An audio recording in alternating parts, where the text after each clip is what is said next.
Šimečka je úplne v koncoch. Nedávno som vyťahol kauzu financovania PSK, kde nevedeli vysvetliť pôvod peňazí od sponzora. Medzi tým sa ale zistilo, že projekt Fórum Marty Šimečkovej falšovalo výpisy z účtu, nepodávali daňové priznania, platili si z dotácií luxusné nábytky domov či mobilné telefóny rodinných príslušníkov. Existuje tak už celý rád trestných činov, ktorých sa mali dopustiť. No a dnes som opäť zverejnil niečo, o čom nikto netušil.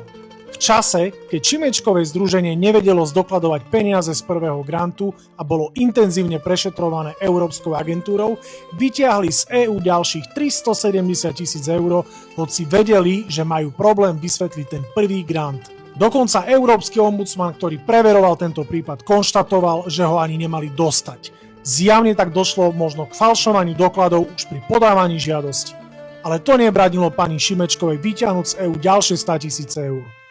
No a táto dnešná moja tlačovka naštvala Šimečku do takej miery, že ma dnes vo svojom statuse spojil s Ficom, Siskou a zabil to úplne na konci ešte novinárom Vagovičom z Postoja.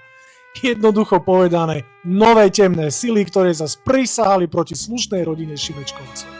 Avšak meno Šimečka sa na Slovensku stáva synonymom tunelovania európskych aj slovenských verejných peňazí. A to ešte ani neboli vo vláde. Predstavte si, milí voliči, čo nastane, ak títo progresívci budú vládnuť spolu s Igorom Matovičom. Pekný deň.